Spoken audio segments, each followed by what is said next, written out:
ओम श्री शंकराचार्य नवावतारम विश्वेश्वरं विश्वगुरुं प्रणम्य वेदांत शास्त्र श्रवणालसानां बोधाय कुर्वे कमपि प्रबंधं शंकरं शंकराचार्यं केशवं बादरायणम् सूत्रभाष्यकृतौ वन्दे भगवन्तौ पुनः पुनः ईश्वरो गुरुरात्मेति मूर्तिभेदविभागिने व्योमवद्व्याप्तदेहाय दक्षिणामूर्तये नमः। ओम शांति शांति शांति।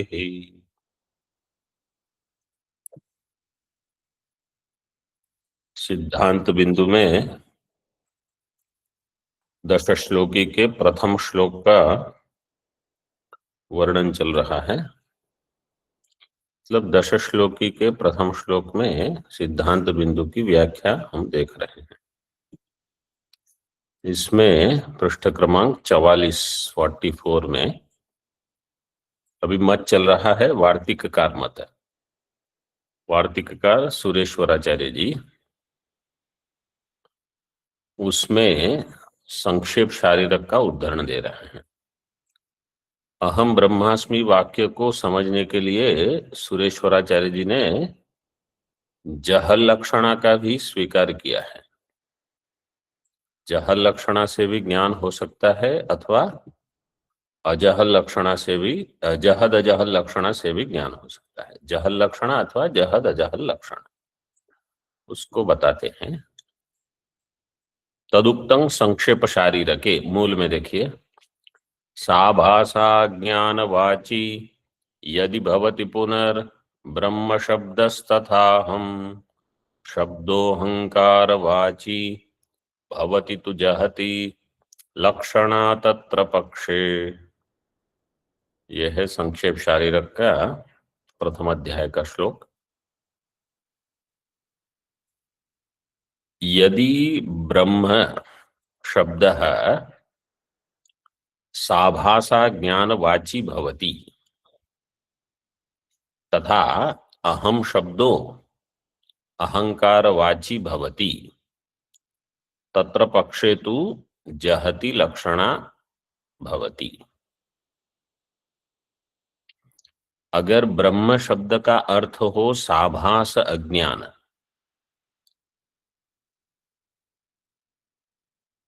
अज्ञान में चिदाभास, तथा अहम शब्द किसका वाची है? अहंकार वाची। अहम शब्दो अहंकार वाची भवति। तो अहम ब्रह्मास्मि, इसमें क्या लक्षणा होगी? जहति लक्षणा। जहति लक्षणा में जो वाक्य में दिया है उसका सर्वथा त्याग करना, और जो तत्संबंधी है, जो वाक्य में नहीं बताया गया है, उसका ग्रहण करना। तो यहां अज्ञान और चिदाभास, अज्ञान है मूलाज्ञान जिसमें ब्रह्म का आभास हो रहा है। मूलाज्ञान और आभास प्रतिबिंब ब्रह्म का, यह है ईश्वर शब्द वाच्य अथवा सगुण ब्रह्म का वाचक, और अहम शब्द अहंकार वाची। तो इसमें दोनों में शुद्ध ब्रह्म नहीं लिया है, इसलिए जहल लक्षणा करके इन साभास अज्ञान का जो संबंधी है, वो संबंधी ब्रह्म, उसका ग्रहण हो सकता है जहति लक्षणा से। इसी प्रकार अहंकार का जो संबंधी है चैतन्य, अहंकार का अर्थ है अंतःकरण जिसमें चिदाभास है। तो अंतःकरण है उपाधि और उसमें है चिदाभास, लेकिन जहति लक्षणा से इन दोनों को छोड़कर शुद्ध चैतन्य में पर्यवसान हो जाएगा। टीका में देखिए, जीवेशयोर ऐक्य बोधके अहम ब्रह्मास्मि इति वाक्ये यदि ब्रह्म शब्दः साभासा ज्ञानवाची भवति तथा तत्रत्यो अहम शब्दोपि साभासाहंकारवाची भवति। अहम अहंकारवाची का अर्थ है साभास अहंकारवाची। तो जीव ईश्वर के ऐक्य के बोध में अहम ब्रह्मास्मि वाक्य आवश्यक है। वहां अगर ब्रह्म शब्द साभास अज्ञान का वाचक है और अहम शब्द साभास अहंकार का वाचक है, इसका अर्थ क्या है कि अगर हम 3 के बदले केवल 2 चीज लेते हैं, साधारण हम क्या लेंगे? उपाधि, उपहित चैतन्य, और एक है अनुपहित चैतन्य। लेकिन अगर हम केवल उपाधि और उपहित 2 को लेते हैं, इसको नहीं लेंगे, साभास अहंकार और साभास अज्ञान, तो आभास और अहंकार है अथवा अज्ञान जिसमें आभास हो रहा है चैतन्य का। तो ऐसा होने पर जहल लक्षणा से इस दोनों का त्याग कर देंगे और जो लक्षित हो रहा है शुद्ध चैतन्य, उसका ग्रहण करेंगे। यह है जहति लक्षणा। तदा तत्र जहल लक्षणा अयम आशयः वस्तुतत्वस्य शुद्धस्य चिदात्मनो वाच्य वाचक सर्व व्यवहारातीतत्वात् साभासा ज्ञानादेश व्यवहार्यत्वात् तत्रैव शब्दवाच्यत्व उपपत्तेः। वस्तु तत्व जो है वो शुद्ध चैतन्य है, शुद्ध चिदात्मनो। वो कैसा है? वाच्य वाचक सर्व व्यवहार अतीत है, क्योंकि वो अवाच्य है, इसलिए उसका कोई वाचक नहीं है। वाच्य वाचक सर्व व्यवहार अतीतत्वात् साभास अज्ञानादेश व्यवहार्यत्वात्, साभास अज्ञान जो है वो व्यवहार्य है, मतलब व्यवहार के लिए वही प्राप्त होगा। तो ब्रह्म शब्द से वहां साभास अज्ञान प्राप्त होगा। फिर आप जहल लक्षणा करके शुद्ध चैतन्य में लक्षणा प्राप्त कर सकते हो। व्यवहार्यत्वात् तत्रैव शब्द वाच्यत्व उपपत्ति है, वहीं शब्द का वाच्यत्व मिल जाएगा। शब्द का वाच्य तक वहां होगा साभास अज्ञान में और साभास अहंकार में। साभास अज्ञानस्य साभास अहंकारस्य च शब्दवाच्यत्वम् तद उभय अधिष्ठानत्वेन अनुगततया। इन दोनों का जो अधिष्ठान है, दोनों का जो लक्ष्यार्थ है, महाशिवरात्रि के दिन हमने बताया था त्वम पद के लक्ष्यार्थ का अनुसंधान, ध्यान करना। त्वम पद के लक्ष्यार्थ का, तो तत्पद के लक्ष्यार्थ का अनुसंधान क्यों नहीं कहा था?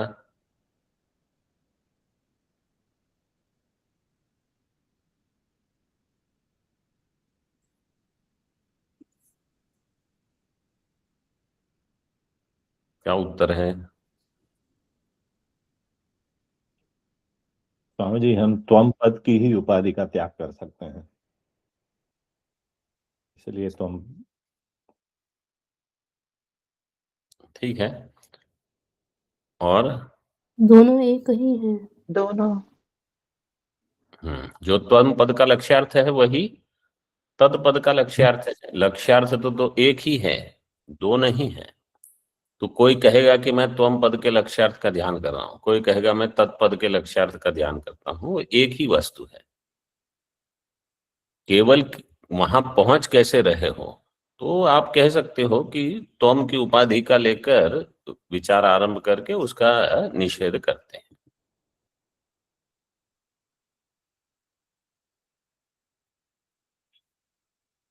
तद उभय अधिष्ठानत्वेन, दोनों का अधिष्ठान, दोनों का किसका किसका अधिष्ठान? अहंकार और साभास अज्ञान। साभास अज्ञान। साभास अज्ञान और साभास अहंकार दोनों का। उभय अधिष्ठानत्वेन अनुगततया, दोनों में जो अनुगत है वो है शुद्ध चैतन्य चिदात्मा। तत्संबंधिनी चिदात्मनि ब्रह्म शब्द अहम शब्दश्च। तो चिदात्मा में ब्रह्म शब्द और अहम शब्द, ब्रह्म शब्द और अहम शब्द चिदात्मा को कैसे दिखाएगा? जहल लक्षणा से। कब? जब ब्रह्म शब्द का अर्थ है साभास अज्ञान और अहम शब्द का अर्थ है साभास अहंकार, तो चिदात्मा को वो जहल लक्षणा से बता देगा। यदि भवति पुनर् ऐसे दिया श्लोक में। यदि भवति क्यों कहा? यदि भवति थी, यदि शब्दे न अरुचि ही सूचिता। अरुचि जब कहते हैं इसका अर्थ है ये मुख्य मत नहीं है। जहल लक्षणा से ब्रह्म, निर्गुण ब्रह्म का ज्ञान ये मुख्य मत नहीं है। मुख्य मत कैसा है? जहद अजहल लक्षणा से। तो फिर जहल लक्षणा से क्यों दृष्टांत दे रहे हो यहां? इसका एक कारण है।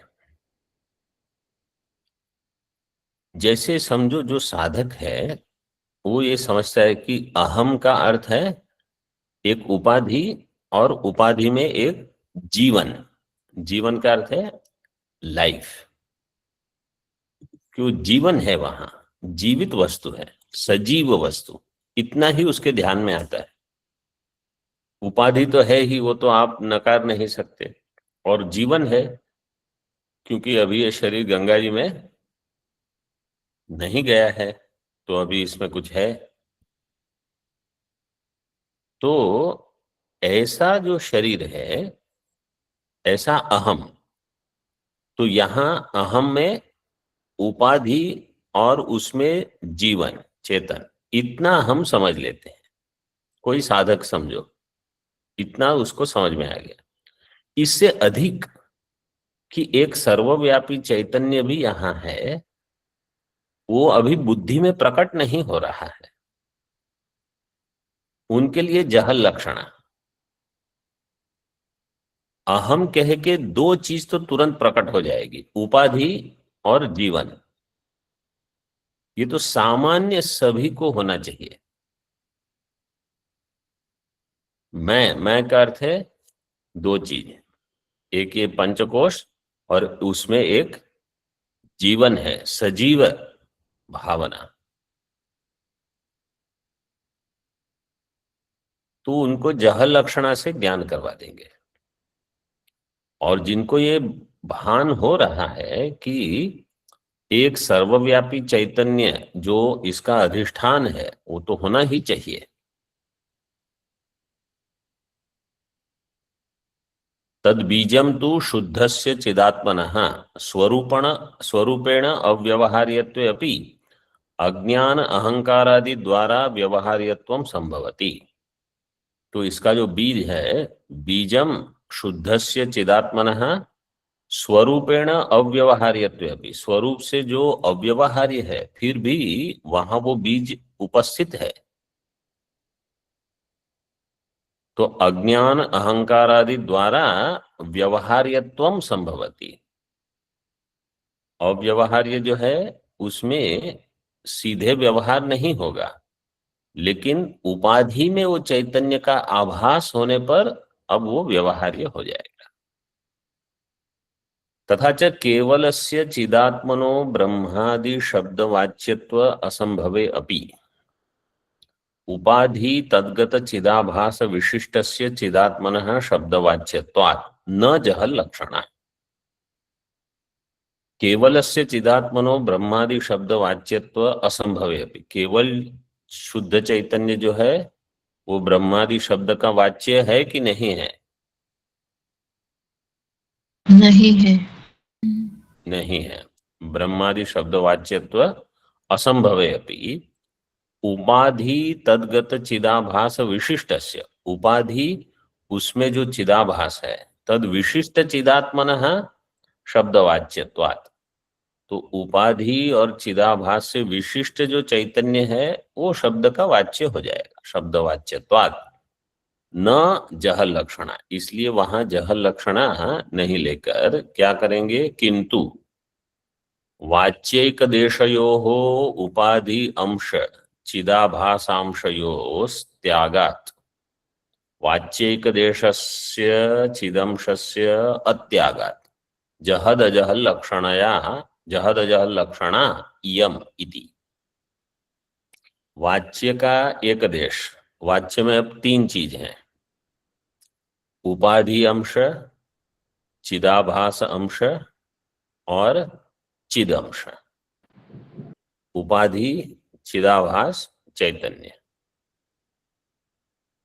ये तीन हो गए वाच्य में। किसका वाच्य? ब्रह्म का।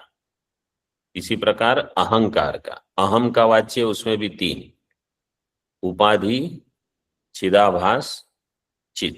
लेकिन उपाधि वहां होगी अहंकार, यहां उपाधि होगी मूलाज्ञान।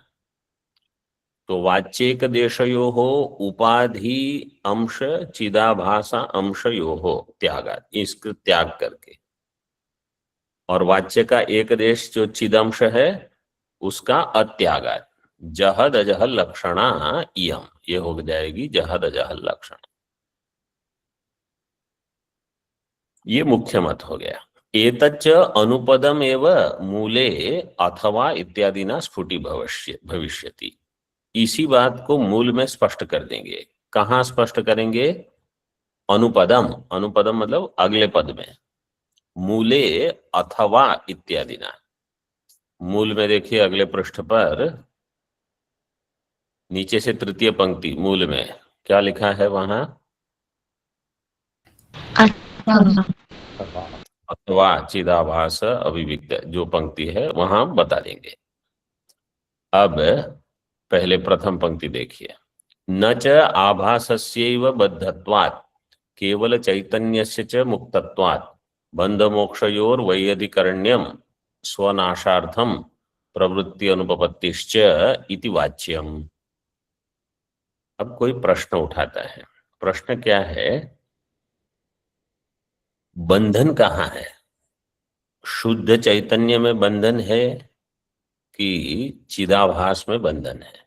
तो क्या उत्तर दोगे? बंधन नहीं है। बंधन नहीं है किसको? शुद्ध चैतन्य को। शुद्ध चैतन्य को बंधन नहीं। प्रश्न है शुद्ध चैतन्य में बंधन है कि चिदाभास में बंधन है?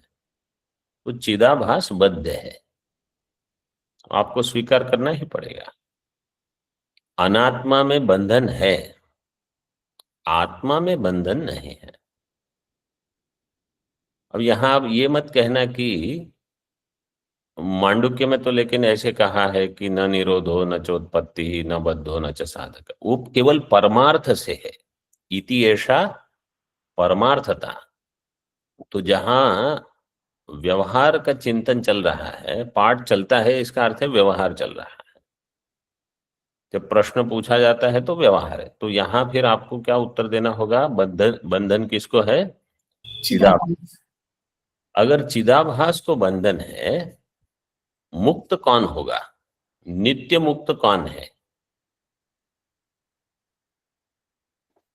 शुद्ध चैतन्य। केवल शुद्ध चैतन्य मुक्त है। तो देखिए अभी पंक्ति, आभासस्यैव बद्धत्वात् केवल चैतन्यस्य च मुक्तत्वात्। तो बंधन है चिदाभास में, मोक्ष होगा मतलब मोक्ष है केवल चैतन्य का। तो बंध और मोक्ष ये तो भिन्न अधिकरण में रहे। चैत्र है रोगी और मैत्र है निरोगी। तो हमको तो जो रोगी है उसको निरोगी करना है। यहां वैयधिकरण्य हो गया, बंधन हो गया चिदाभास में, और केवल चैतन्य है वो मुक्त है। एक दूसरा, चिदाभास अगर मोक्ष के लिए प्रवृत्ति करेगा तो चिदाभास सत्य है कि मिथ्या है? मिथ्या। मिथ्या। चिदाभास मिथ्या है। और चिदाभास मोक्ष के लिए प्रयास कर रहा है। तो चिदाभास जब मोक्ष के लिए प्रयास करेगा तो चिदाभास को ज्ञान होगा कि मैं मिथ्या हूं, इसलिए चिदाभास नष्ट हो जाएगा। तो स्वनाश के लिए कौन प्रवृत्ति करेगा? स्वनाशार्थम प्रवृत्ति अनुपपत्तिश्च इति, ये दो आपत्ति बता रहे हैं पूर्व पक्षी। सिद्धांत कहते हैं इति न च वाच्यम, ऐसा मत कहो, इसमें कुछ गलत है आपकी समझ में। देखिए टीका में, कर्तृत्वादि सांसारिक धर्मवान बद्धः सच चिदाभासो जड़ विलक्षणो अनिर्वचनीय। कर्तृत्वादि सांसारिक धर्मवान जो होगा उसको कहा जाएगा बद्ध। चिदाभास जो है वो बद्ध है। सच चिदाभासो जड़ अजड़ विलक्षणो, जड़ और अजड़ से विलक्षण है, अनिर्वचनीय है। मुक्तस्तु तत्वज्ञानाभिव्यक्त पूर्णानंद स्वरूप, और जो मुक्त है वो कौन है? तत्वज्ञान अभिव्यक्त पूर्णानंद स्वरूप, वो मुक्त है। सच चिन्मात्र स्वरूपो न तो चिदाभास, तो चिन्मात्र स्वरूप जो है वो मुक्त है, चिदाभास नहीं। बद्ध है वो चिदाभास है। तो तथा च यो बद्धः स न मुक्तो भवति किंतु अन्यः एव मुक्तः इति वैयधिकरण्यम दोषः। तो समानाधिकरण होना चाहिए, उसके बदले यहाँ वैयधिकरण्य हो गया। बंधन एक में, मुक्ति अन्य में।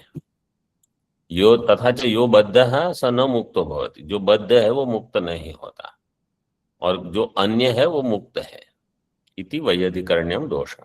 किंच यो बद्धश्चिदाभासः स तत्वज्ञानेन उपाधि नाशात् नष्ट एव भवति, और जो बद्ध चिदाभास है वो तत्वज्ञान से उपाधि का नाश हो जाएगा। नाश का अर्थ है मिथ्या हो जाएगी। तो चिदाभास भी मिथ्या होकर चिदाभास भी नष्ट हो जाएगा। तथा च स्वनाशार्थम कथम तस्य प्रवृत्ति ही स्यात् इति आशय। तो अपने नाश के लिए चिदाभास क्यों प्रयत्न करेगा? अभी आप चिदाभास कहो चाहे अहंकार कहो, अन्य भाषा में अगर ऐसे कहोगे कि अहंकार का नाश, रूपोद्भवो रूपतति प्रतिष्ठो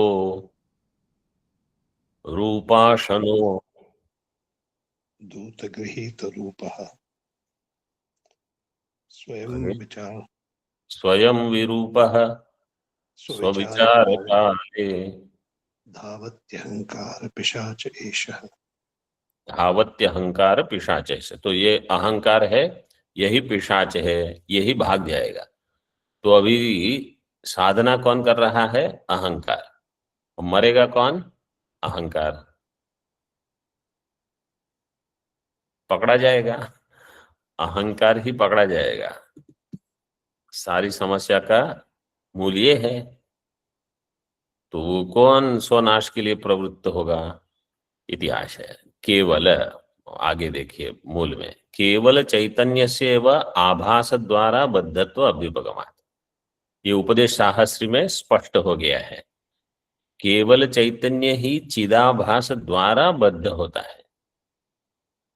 जो लोग उपदेश साहस्री ये 18 अध्याय पढ़ रहे हैं उनको ये स्पष्ट होगा। देखो ये सिद्धांत बिंदु में आचार्य ने उपदेश साहस्री का जो विषय है उसी का मुख्य रूप से ग्रहण किया है कि शुद्ध चैतन्य में ही बंधन मानना पड़ेगा आपको। लेकिन कैसे आएगा? आभास के द्वारा। केवल चैतन्य से एव आभास द्वारा बद्धत्व अभ्युपगमात्। टीका में, न चिदाभासो बद्ध इत्युच्यते किंतु चिदात्मा एव चिदाभास द्वारा बद्ध इति। अब यहां देखिए स्पष्ट कर दिया, बंधन किसमें आ गया? शुद्ध चैतन्य। चिदाभास द्वारा चित्त। हाँ, शुद्ध चैतन्य में बंधन आ गया। आपको स्वीकार करना पड़ेगा, तभी बंध मोक्ष का वैयधिकरण्य नहीं होगा। नहीं तो ये सब समस्याएं हैं कि आप कहोगे कि साधना तो चिदाभास कर रहा है, बंधन वहां है और आत्मा नित्य मुक्त है। तथा च न बंध मोक्षयोर वैयधिकरण्यम नापि स्वनाशार्थम प्रवृत्तेर अनुपपत्ति। इसलिए बंध मोक्ष में वैयधिकरण्य नहीं है एक, और स्वनाश के लिए प्रवृत्ति ही अनुपपत्ति ही भी नहीं होगी। क्यों? चिदात्मनो ही वास्तवम शुद्धम मुख्यम स्वरूपम तस्यैव कल्पितम गौणम चिदाभास रूपम द्वितीयम स्वरूपम जीव शब्द वाच्य। एक ही वस्तु है, चिदाभास जो है वो वास्तव शुद्ध मुख्य स्वरूप है, उसमें कल्पित गौण है चिदाभास। पहले हमने क्या कहा? चिदात्मा। चिदात्मा जो है वो वास्तवम शुद्धम मुख्य स्वरूप, और कल्पित गौण जो है वो चिदाभास है। तो जो गौण है उसका नाश हो जाएगा और जो मुख्य है वो रह जाएगा। जैसे बिंब और प्रतिबिंब हो और प्रतिबिंब का नाश हो जाए तो कोई आपत्ति नहीं, बिंब तो है। जीव शब्द वाच्य है चिदाभास रूपम तथा च मुख्य स्वरूपेण एव सदा अवस्थितये स्वकीयस्यापि गौण स्वरूपस्य नाशार्थम प्रवृत्ति ही न दोषाय। मुख्य स्वरूप से सदा रहने के लिए, मुख्य स्वरूपेण एव सदा अवस्थितये, सदा अवस्थित होने के लिए अपने ही गौण स्वरूप का नाश, त्याग अगर करना पड़े तो करते हैं हम। जैसे सुषुप्ति में हम क्या करते हैं?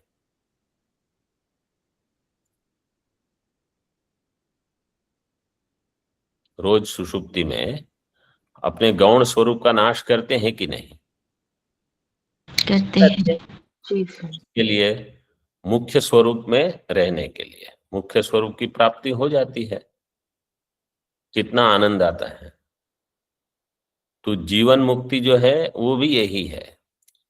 मुख्य ये समझना है, जिस अहंकार को हर पद पे ठोस लगती रहती है, चोट लगती है, अरे मुझे इसने ये कह दिया, अरे उसने मुझे ये कर दिया, उन्होंने ये ऐसे देख लिया, उन्होंने ऐसे नहीं देखा, ये जो पद पद पे अहंकार को ठेस लगती है, यह अहंकार अगर विगलित हो जाए, बिल्कुल मतलब पानी जैसा हो जाए कि जैसे आप चाहो ऐसे उसको बना लो, इसको कहा जीवन मुक्ति। तो आपको कोई समस्या ही नहीं, कोई आपत्ति नहीं, कोई ऐसे कहे हाँ बोले ठीक है, कोई वैसे कहे बहुत बढ़िया। वास्तव में कोई कुछ कह रहा है नहीं कह रहा है, इसको महत्व ही आप नहीं दोगे, आप अपनी मस्ती में रहोगे। वो नंदती नंदती यही है। तो ये तभी होगा जब अधिष्ठान ज्ञान हो जाए और अधिष्ठान ज्ञान से जो अध्यस्त है वो बाधित हो जाए। लेकिन जब तक अधिष्ठान ज्ञान नहीं हुआ है तब तक भी इस अहंकार को बिल्कुल दुर्बल बना देना चाहिए। उत्खात उरग दंष्ट्र, ऐसा सर्प जिसके दांत उखाड़ दिए गए हो, वो सर्प कुछ नहीं करेगा। फिर वहां जान लो कि वहां सर्प नहीं है, रज्जु है। तो दोनों आवश्यक है। ये ज्ञान के साधन में दिया है भगवान ने 13वें अध्याय में।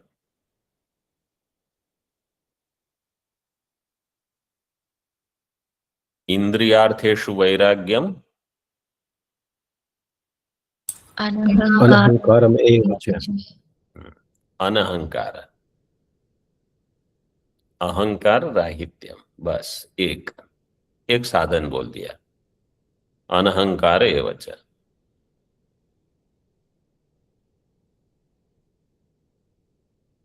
पहले ही अमानित्वम तो बोल दिया, लेकिन अनहंकार, किसी चीज में अधिक महत्व, किसी चीज में मतलब अपनी किसी चीज में अधिक महत्व नहीं, अनहंकार। उनकी गति बहुत तेज हो जाएगी।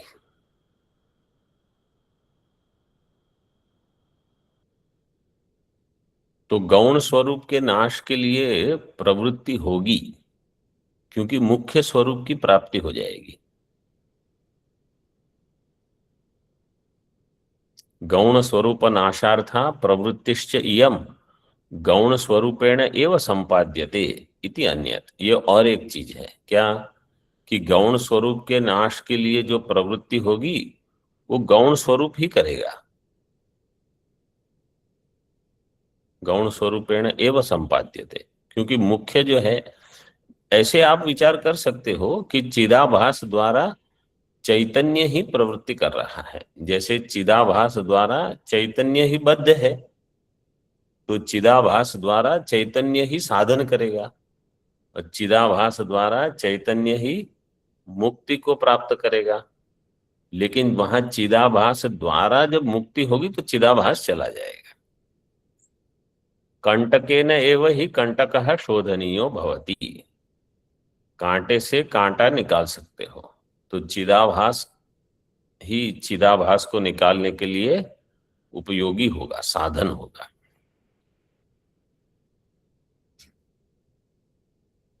तदुक्तम वार्तिककार पादैहि, सुरेश्वराचार्य जी ने कहा, अयमेव ही नोनर्थो यत् संसारे आत्मदर्शनम। अयमेव ही नह अर्थ अनर्थ, हमारा अनर्थ क्या है, यही है क्या, हम अपने आप को संसारी जानते हैं। यत् संसारी आत्मदर्शनम, संसारी आत्मा कौन है, चिदाभास, वास्तव में उसी को मैं मानता हूं। अपने गौण स्वरूप को मुख्य मानता हूं, और मुख्य स्वरूप विस्मृत है। स्वस्य, टीका में, स्वस्य गौण रूपेण दर्शनम एवं संसारी आत्मदर्शनम, अपने आप को गौण रूप से जानना। गौण का अर्थ केवल चिदाभास नहीं, देह रूप से जानना, कर्ता रूप से जानना, मनुष्य रूप से, पुरुष रूप से, रोगी, निरोगी, जो भी आप कोई भी वहां एक, जैसे अंग्रेजी में कहते हैं लेबल लगा दो, कोई भी लेबल लगाया वहां, मैं ऐसा हूं, अहम असौ अमुष्य पुत्रः, इदम में धनम, क्षेत्र, बांधवाः, पशवः, ये सब क्या है, ये संसारी आत्मदर्शन, ये गौण वस्तु को लेकर है। तादृश दर्शनस्य अनर्थत्व उक्त्या, तादृश दर्शन मूलभूतम यदज्ञानम तस्य चिदात्मनि संबंध एव बंधस तद्वियोगो मोक्ष इति सिद्धम। तादृश दर्शनस्य अनर्थत्व उक्त्या, ऐसा दर्शन जो है संसारी आत्मदर्शन, ये अनर्थ है, इसमें अनर्थत्व बताने से उक्त्या, तादृश दर्शन मूलभूतम यद अज्ञानम, इस दर्शन का मूलभूत क्या है, अज्ञानम, तस्य चिदात्मनि संबंध एवं बंध है, अज्ञान का चैतन्य के साथ बंध है, संबंध है। अविद्या तच्चितोर योग, ये जो है संबंध, यही बंधन है। तद वियोगो मोक्ष, अविद्या और चैतन्य का ये संबंध का वियोग। क्या कहा गीता में भगवान ने,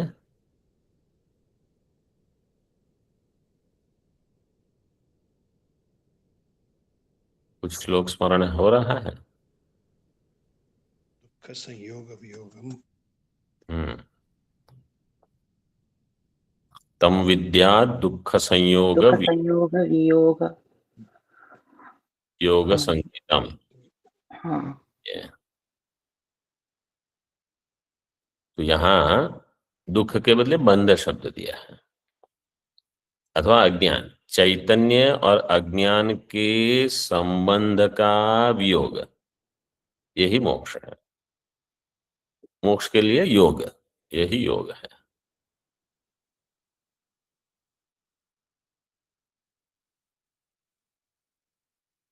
एवं आभास एव तत्वं पद वाच्य इति मतम, ये अगला बिंदु है, इसको आगे करेंगे। ये ना, अच्छा एक पंक्ति देख लीजिए मूल में। तेन शुद्ध चैतन्यस्य आभास एव बंधस तद निवृत्तिश्च मोक्ष इति न किंचित असमंजसम। असमंजसम। शुद्ध चैतन्यस्य आभास एव बंधः, शुद्ध चैतन्य का जो आभास है वही बंध, उसकी निवृत्ति मोक्ष। इस प्रकार से न किंचित असमंजसम,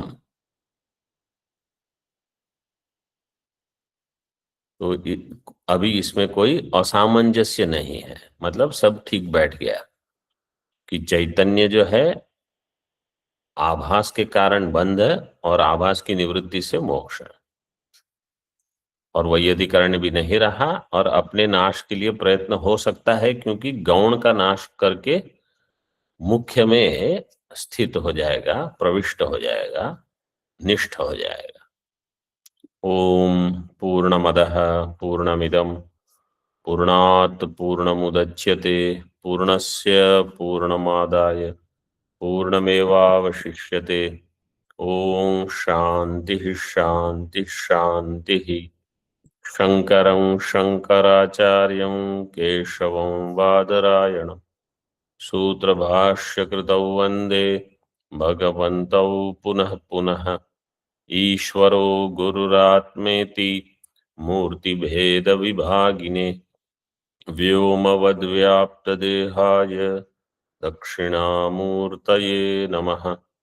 ओम शांति शांति शांति।